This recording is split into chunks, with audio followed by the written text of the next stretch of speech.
अलहमरा की बड़ी खूबसूरत एक आर्ट गैलरी है, बहुत वसी और बहुत अच्छी है, तमाम फैसिलिटीज़ हैं उसके अंदर। मैं यहाँ पर 8 साल से हूँ। अलहमरा एक ऐसी जगह है जहाँ पे हर दिन एक नया दिन होता है, एक खूबसूरत दिन होता है और आपको कुछ सिखा के जाता है। एनए न्यूज़ की वीडियोस देखने के लिए हमारे चैनल को सब्सक्राइब कीजिए, वीडियो को लाइक कीजिए और शेयर कीजिए, बेल आइकॉन को क्लिक कीजिए ताकि आप हमारी हर आने वाली वीडियोस से बाखबर रह सकें। बिस्मिल्लाहिर्रहमानिर्रहीम, अस्सलाम वालेकुम। मैं हूँ आपकी मेज़बान एनी बाजो और आप देख रहे हैं एनए न्यूज़। अपने तमाम देखने वालों को हम खुशामदीद कहेंगे। आज हम ऐसी पर्सनालिटी के पास मौजूद हैं, जब ये लिखती हैं तो बहुत ही अच्छा लिखती है, यानी बच्चों की कहानियाँ, अफसाना निगार, कालम निगार। इनके कालम बड़े शौक से लोग पढ़ते हैं। हम आपको मिलवाने लगे हैं नवीन रूमा से, जो कि डिस्प्ले एंड डिज़ाइन ऑफिसर भी हैं अलहमरा आर्ट काउंसिल की, और इसके अलावा इंचार्ज हैं अलहमरा ऑडियो स्टूडियो की।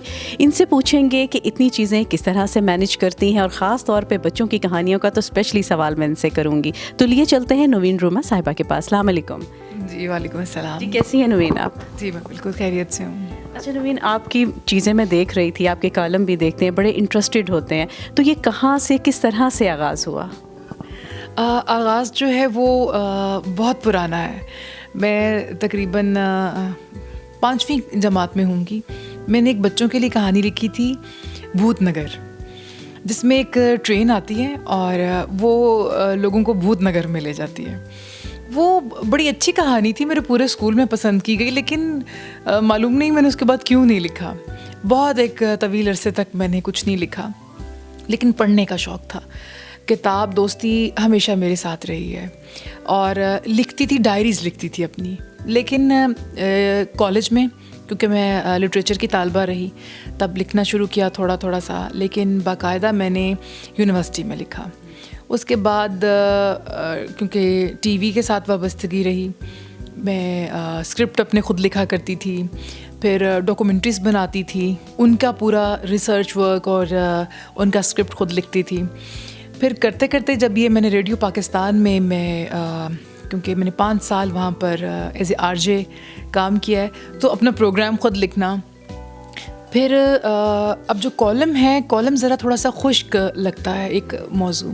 उसमें आप थोड़ी सी अगर जो माशरती सतह पर आप देखिए तो उसमें थोड़ा दर्द आ जाता है। आप चाहे वो सियासी सतह पर हो, समाजी सतह पर हो, किसी भी जगह पर आप देख लीजिए, तो आपको एक कुछ आप तारीफ़ी भी लिखते हैं माशरे की भलाई के लिए, अच्छी चीज़ों को भी हाईलाइट करते हैं, लेकिन थोड़ा खुश्क लोग कहते हैं कि ये हो गया है। हम थोड़ा सा प्रैक्टिकल उसमें आ जाते हैं। अफसाना जो है वो हमारी सोच, हमारा तख़य्युल है, और शुरू से मैंने अलामती अफसाना लिखा। मेरा पहला अफसाना जो था बुलबुला और राधा का शाम, वो अलामती अफसाने की मैंने कोशिश की उसमें।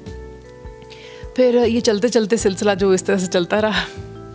अच्छा, मुझे नवीन एक और चीज़ बताएं। डॉक्यूमेंट्रीज़ आपने बड़ी अच्छी बनाई हैं, क्योंकि डॉक्यूमेंट्रीज़ के लिए पूरा एक माइंड सेट होना बहुत ज़्यादा ज़रूरी है। तो उसकी भी बैक बताइए, कहाँ से स्टार्ट हुआ और किस तरह से फिर आप आगे लेके चले उसे? जी, डॉक्यूमेंट्रीज़ जैसे मैं पहले बता रही हूँ कि कहानियों से ज़्यादा मुश्किल होता है कॉलम, खुश्क लगता है, वो बच्चे तो बिल्कुल नहीं पढ़ते। इसी तरह ड्रामा, फिल्म या कोई भी एंटरटेनमेंट से हटकर होती है हमारी डॉक्यूमेंट्रीज़, उनको भी बड़े ही देखते हैं। वो भी मैंने ज़रा खुश्क वाली साइड पर ही काम शुरू किया। पहले काम शुरू किया वो पेड डॉक्यूमेंट्रीज़ होती थी। आप सोचिए कि ऐसी डॉक्यूमेंट्रीज़ जो किसी कंपनीज़ के प्रोफाइल के लिए हैं। वहाँ से मुझे शौक़ पैदा हुआ। उस पर फिर मैंने अपने शौक़ के लिए फूलों पर और कारपेट्स पर, जिनमें रिसर्च वर्क होता है, वो उन जगहों पर जाना होता है आपने कि ये काम किस तरह से शुरू हुआ, आगाज़ कैसे हुआ, उसमें उसके बुनियादी अनासिर क्या होते हैं। ये थोड़ा सा ज़रा इसमें भी आपको सर खपाना पड़ता है थोड़ा सा।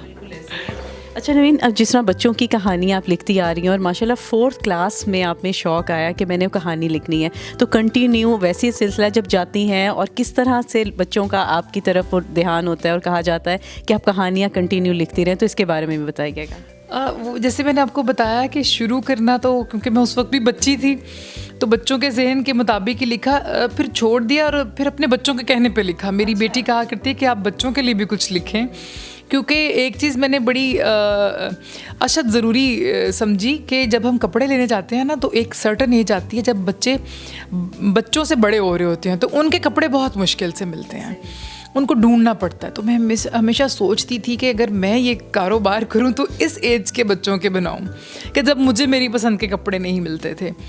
इसी तरह से बच्चों का जो अदब है उस पर मुझे लगता है कि बहुत कम तवज्जो दी गई है।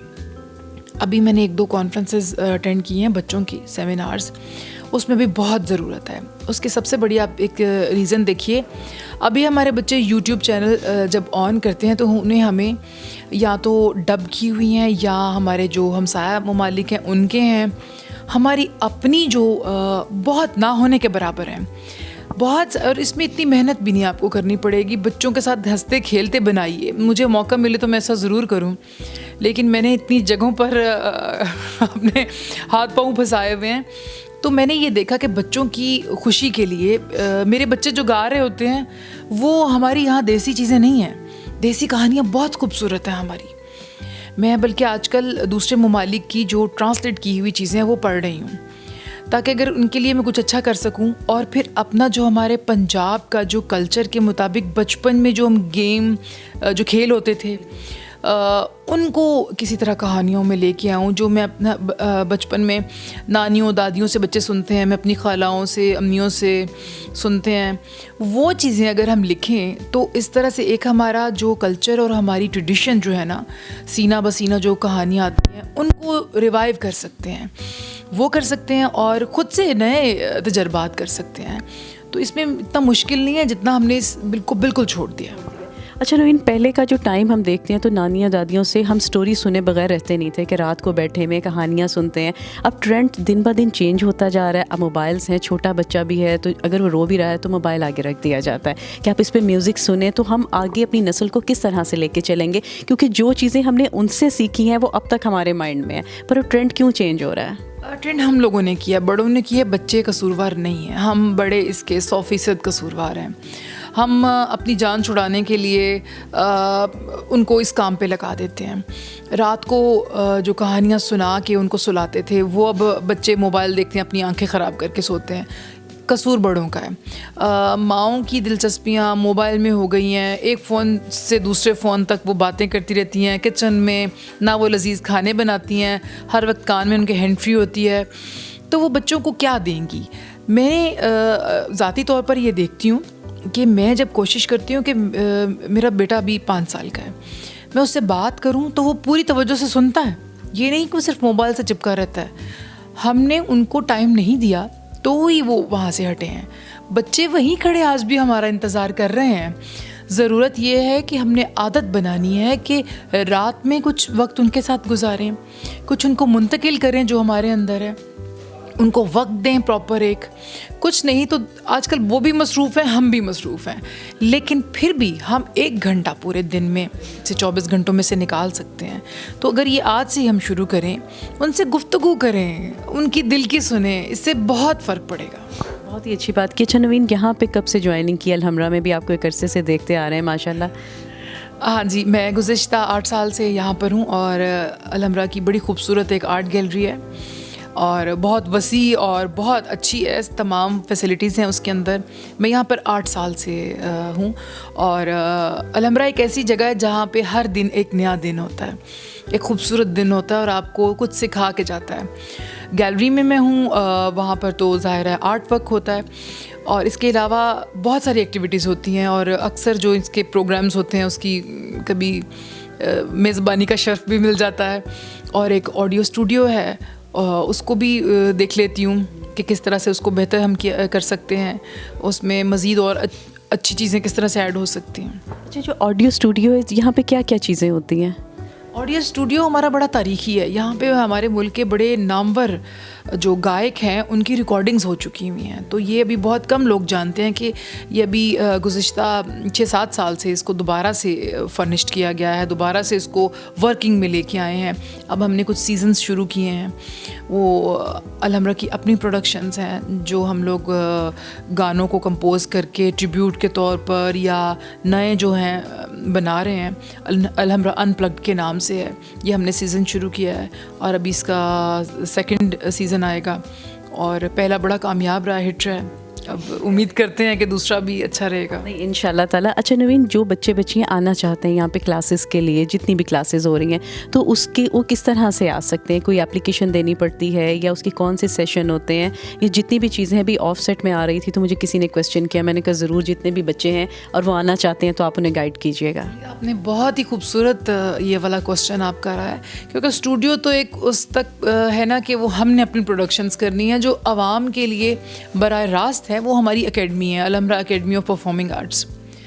अगर हम ये कहें कि ये हमारी बड़ी खुशकिस्मती है कि इस वक्त बहुत ही मुनासिब, बहुत बल्कि ना होने के बराबर एक फ़ीस हमने जो रखी हुई है, और क्राइटेरिया ये है कि तमाम जो इंस्ट्रूमेंट्स हैं, तबला, हारमोनियम, फ्लूट और यहाँ तक कि सारंगी, जिसको डाइंग आर्ट कहते हैं, उसको हमने ज़िंदा किया हुआ है और अलहम्रा को इसका क्रेडिट जाना चाहिए। चाहे उसके कम हों स्टूडेंट्स, हम उसको रख रहे हैं। और बड़े बेहतरीन पाकिस्तान के नामवर जो हमारे कह लीजिए पर्सनालिटीज़ हैं जो यहाँ पे टीचर हैं। इसका तरीक़ाकार बहुत आसान है। एक सिंपल फॉर्म लेना है, उस फॉर्म को भरना है, एक शनाख्ती कार्ड की फ़ोटोकॉपी लगानी है, लेकिन वैक्सीनेशन ज़रूरी होनी चाहिए, और अपनी फ़ोटोकॉपी अपनी तस्वीर लगानी है और यहाँ पे दाखिला ले लेना है। और हम पीर से लेकर जुमा तक क्लासेस देते हैं। हफ्ता इतवार की छुट्टी होती है, 2 घंटे की क्लास होती है, उसके बाद प्रैक्टिस होती है और बहुत ही अच्छे नामवर फ़नकार हमारी एकेडमी से निकले हैं। चलिए, तो बहुत ही अच्छा है कि अलहम्रा आर्ट काउंसिल एक ऐसा इदारा है कि जो कल्चर को हमारे फ़रोग़ देने के लिए गाहे बगाए है, हर चीज़ में आगे है। तो नवीन, लास्ट में मैं कहूँगी अपने तमाम देखने वालों को आप क्या पैगाम देना चाहेंगी? जी, सबको जिन्होंने आज हमारा प्रोग्राम देखा, मैं ये पैगाम देना चाहूँगी कि आप किसी भी फील्ड में रहिए, कुछ भी कीजिए, लेकिन ये कोशिश कीजिए कि अपना 100% उस फील्ड को दें, उस जज्बे को, उस जगह को दें, और एहतराम करना सीखिए रिश्तों का और उस जगह का जहाँ आप कर रहे हैं, और जो शोबा आपने चुना है उसका, उसमें दिल को मुकम्मल तौर पर इन्वॉल्व कर लीजिए। वो आपकी मोहब्बत होना चाहिए। अपनी जगहों का, अपने इदारों का एहतराम करें। ज़िंदगी बहुत खूबसूरत हो जाएगी, बड़ी हसीन हो जाएगी।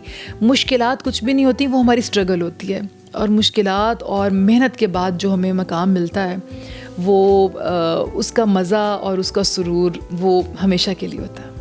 बहुत बहुत शुक्रिया। जी, तो नाज़रीन, आपने नवीन रुमा की बातें सुनी, आके बहुत ही अच्छा लगा, और कई चीज़ें जो हमारे माइंड में भी नहीं थी वो भी क्लियर हुई हैं कि यहाँ पे एडमिशन आप किस तरह से ले सकते हैं। अलहम्रा आर्ट काउंसिल किस तरह से अपने कल्चर को फ़रोग़ देने के लिए और अपने बच्चों के लिए फ़लाह व बहबूद के लिए क्या क्या चीज़ें यहाँ पे कर रहे हैं। और नवीन रुमा ने बहुत ही अच्छी बात की कि जिस जगह पर आप काम करते हैं, चाहे कोई भी जगह हो, पर आप एहतराम कीजिए, तो फिर देखिए कि अल्लाह ताला किस तरह से रास्ते आसान करता है। यहाँ पे दीजिए अपनी मेज़बान एनी बाजवा को इजाज़त। अल्लाह निगहबान।